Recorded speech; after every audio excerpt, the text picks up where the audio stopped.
Anies mengatakan bahwa jangan sampai ini menjadi cap stempel kecurangan pemilu.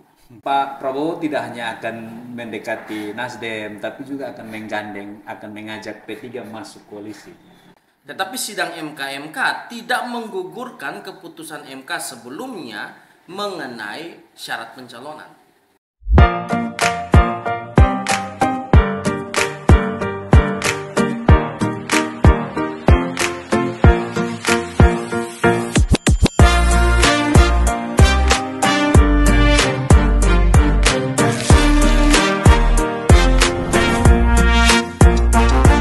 Kembali lagi di podcast Reaction. Memang dua nih. Oh ya betul. Oke. Kemana sekarang? Beta agak suak ini hari. Karena Beta mau ketemu bikin podcast ulang. Kenapa ulang lagi? Beta rasa ada kecurangan. Kecurangan dalam podcast. Iya, karena setelah beta lihat itu suara kurang. lapor gugat MK Om. Kalau di sini mesti gugat MK. Beta mau gugat MK, bemo Gugat MK. Bemo somasi bro berdua. Macam-macam betul tim pemenangan ini. Bro nih. Potong sonet takut lawan di MK. Mentang-mentang keputusan sudah keluar saja. Wah. Iya, jadi hari ini kita bakalan bicara hot issue, hot topic, yaitu gugatan kubu 01 dan 03 ke MK terkait dengan pengumuman yang telah dilakukan oleh KPU tentang kemenangan dari kubu 02. Nah, ini gimana menurut bro berdua ini? Kalau Apakah yang dilakukan oleh kubu 01 dan 03 ini secara kenyataan yang terjadi di lapangan pantas tidak untuk dilakukan ini, diajukan permohonan ke MK ini? Kalau pantas ya pantas, secara hukum itu memang diatur. Oke. Begitu. Om Eva? Bayangkan yang isunya masing-masing tim siapkan 1000 pengacara. Itu berarti ada kecurangan luar biasa. Bisa Oke. saja. Berarti beta bisa menyimpulkan bahwa bro berdua ini menyetujui bahwa ada kecurangan. Pantas berarti ada kecurangan sehingga pantas dilakukan. Bro ada yang bilang menyiapkan. Itu namanya generalisasi. Tidak. Pantas secara hukum silahkan mengajukan keberatan. Tetapi bukan berarti mengajukan keberatan lantas keberatan itu benar. Tidak bisa. Inilah kalau kita berbicara dengan seorang yang mampu bersilat lidah. Ini kemungkinan bagian dari tim 01 dan 03 ini. Jadi kita akan melihat dari sisi jurnalistik, ya kan? Ketika kita melihat berita-berita yang seliweran di mana-mana ini terkait dengan gugatan yang dilakukan oleh kubu 01 dan 03, kita harus bersifat netral, ya kan? Bersifat netral. Kita tidak boleh karena yang pertama yang mungkin kita lihat di sini adalah apa sih yang mau digugat oleh kubu 01 dan 03? Masalah apa? Apakah terkait dengan kecurangan yang terjadi di TPS kah? Ataukah memang ada kecurangan-kecurangan lain yang mau untuk ditunjukkan oleh kubu 01 dan 03? Ya, benar. Jadi siapapun boleh memilih, karena setiap orang memang harus memilih dalam pemilu kemarin, tidak boleh golput. Tetapi ketika kita berbicara dalam dunia jurnalis, maka kita harus berbicara secara jurnalis. Harus ada balancing, tidak boleh memihak dan lain sebagainya. Mengenai pertanyaan tadi, pertama kita harus melihat begini. 1% suara dari total seluruh penduduk di Indonesia itu sama dengan 8.000 TPS, bro. Oke. 1% suara itu. Jadi kalau misalnya menganggap ada kecurangan, 8.000 TPS saja itu baru mewakili 1% suara. Contoh misalnya, pemilu di TPS ini dianggap ada kecurangan, ada indikasi kecurangan, bla bla bla dan lain sebagainya. Kalau dilakukan pemungutan ulang, maka untuk 1% saja suara itu 8.000 TPS. Nah, melihat dari grafik yang ada sekarang, itu kan kemenangannya kan sangat jauh ya persentasenya antara 01, 02, begitu juga ke 03. Ya. Oleh sebab itu, kalau misalnya permasalahannya ada di TPS, bayangkan dari 5% berarti 8 kali 5. 10% berarti 8.000 kali 10. Artinya misalnya kita berbicara 10% suara, berarti 80.000 TPS harus diulang. Itu kalau dalam konteks bahwa ada kecurangan di TPS. Dari Om Eva gimana Om Eva? Nah, pertama ada 4 fakta yang coba saya terkait gugatan dari tim 003 ke MK. Yang pertama, target gugatannya itu adalah mendiskualifikasi 02 Ya. dan melakukan pemungutan suara ulang tanpa 02. Ya, itu seluruh TPS ya, Iya. seluruh TPS di Iya. Indonesia. Ya. Yang berikut ada 4 kotak dokumen pelaporan. 4 kotak. Bukan 4 pak kertas, 4 kotak. Itu ada gugatannya saja sendiri itu sebanyak 151 halaman. Gugatannya sendiri di luar lampiran-lampiran, di luar bukti-bukti. Kemudian dari tim TPN Ganjar Mahfud berencana mendatangkan 30 saksi dari berbagai daerah, saksi TPS, dan juga 10 ahli dari berbagai daerah, ahli yang ikut dalam pemungutan suara. Tapi yang paling menarik, P3 yang merupakan salah satu partai pendukung 03 sudah memberikan ucapan selamat kepada Prabowo Gibran. Ya. Nah, kemudian direspon oleh Sekjen Gerindra bahwa kita juga tahu bahwa beberapa hari ini Prabowo menemui Surya Paloh. Ya. Nah, namun dari pernyataan bahkan Nasdem juga sudah memberikan ucapan kan? Iya, Surya Paloh sudah dari Sekjen Gerindra Ha.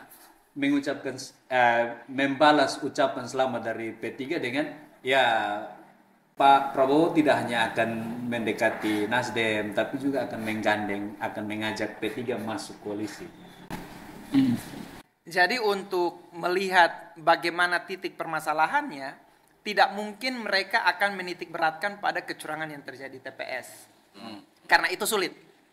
Oleh karena itu, yang dipermasalahkan oleh kubu 01 dan 03 yaitu titik start.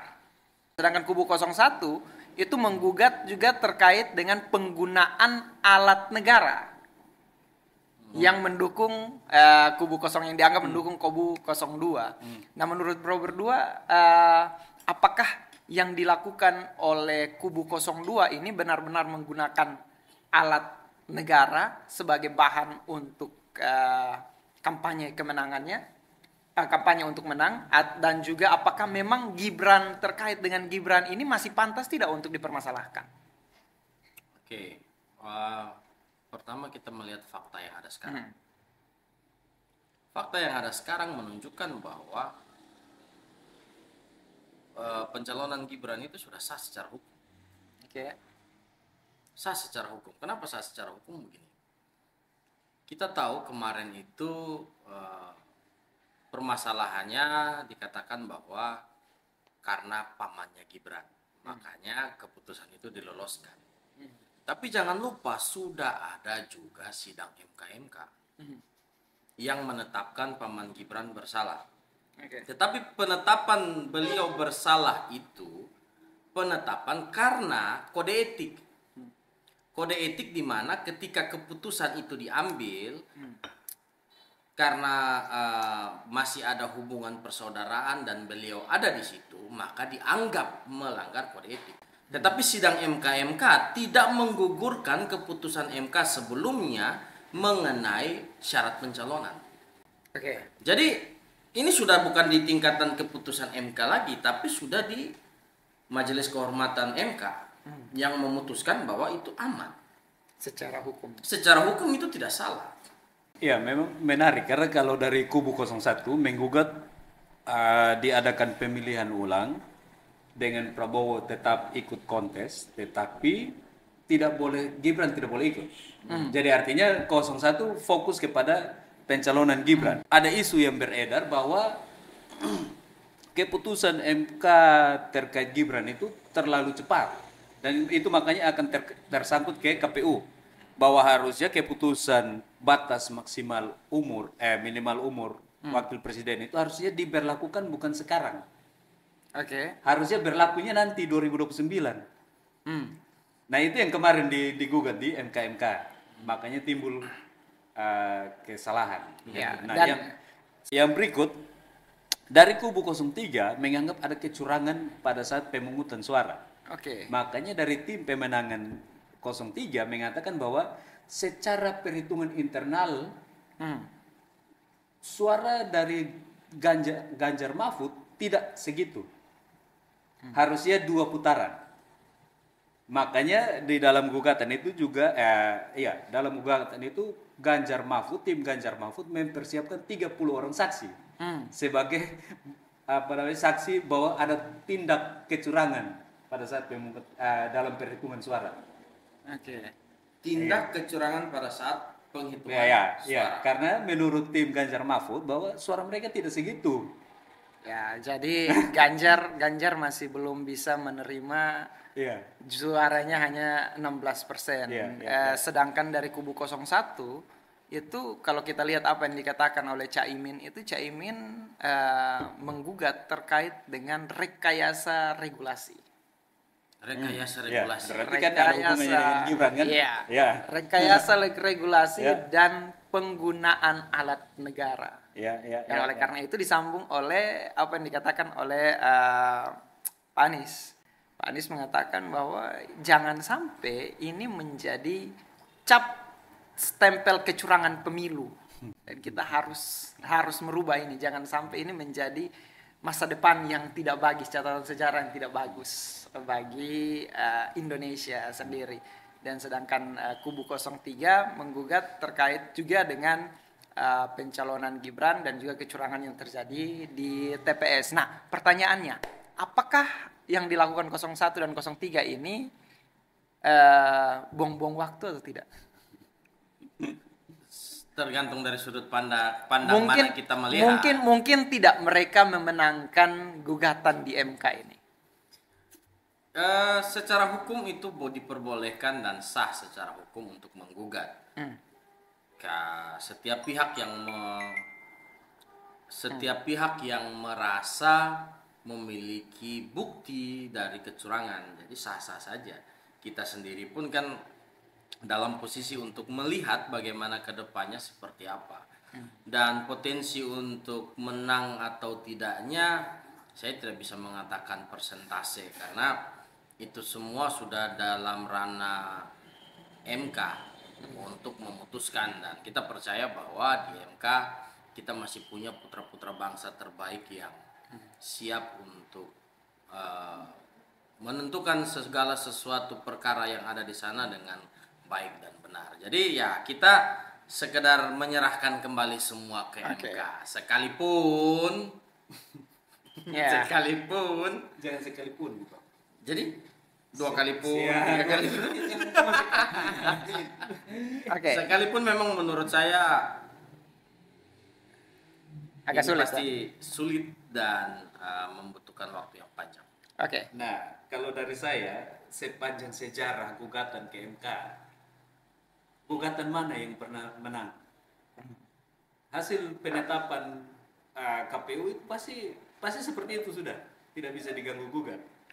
Dan jarang sekali ada gugatan yang menang. Nah, kalau berkaca dari kesimpulan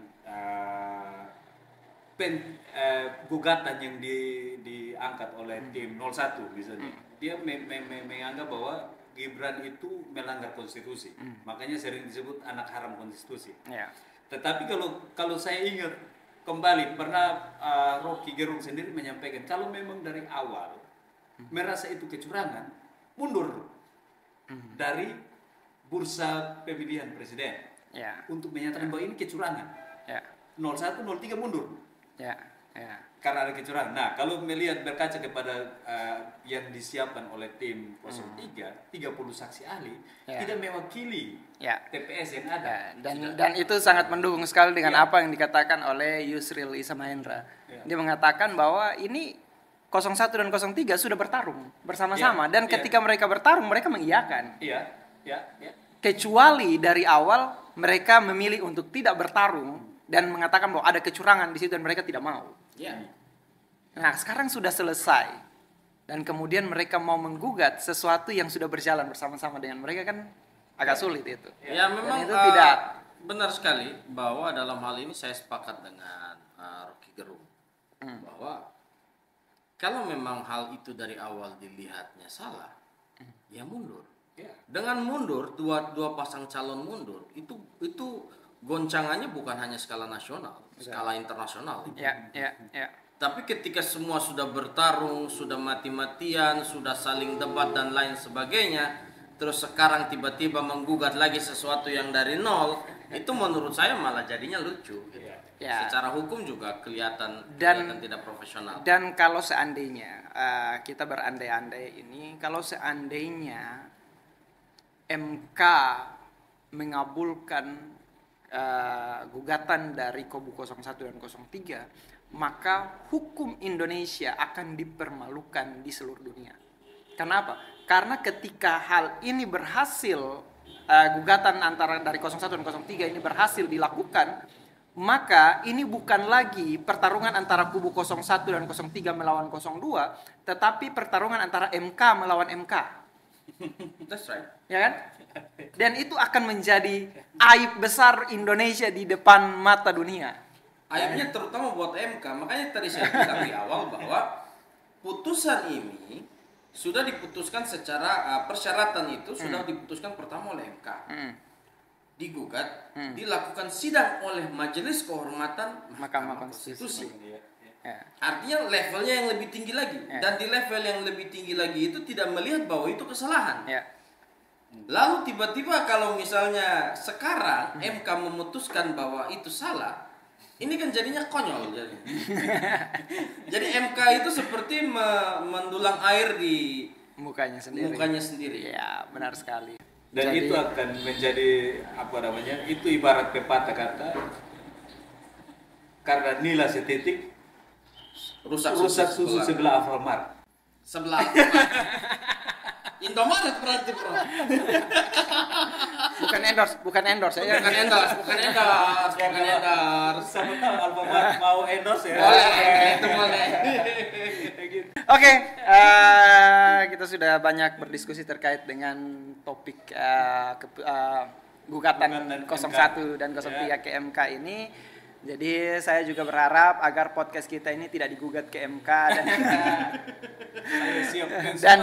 dan tidak dilakukan dan tidak dilakukan podcast ulang. Oke, sampai di sini dulu ya. Kita berjumpa di dalam podcast kita selanjutnya.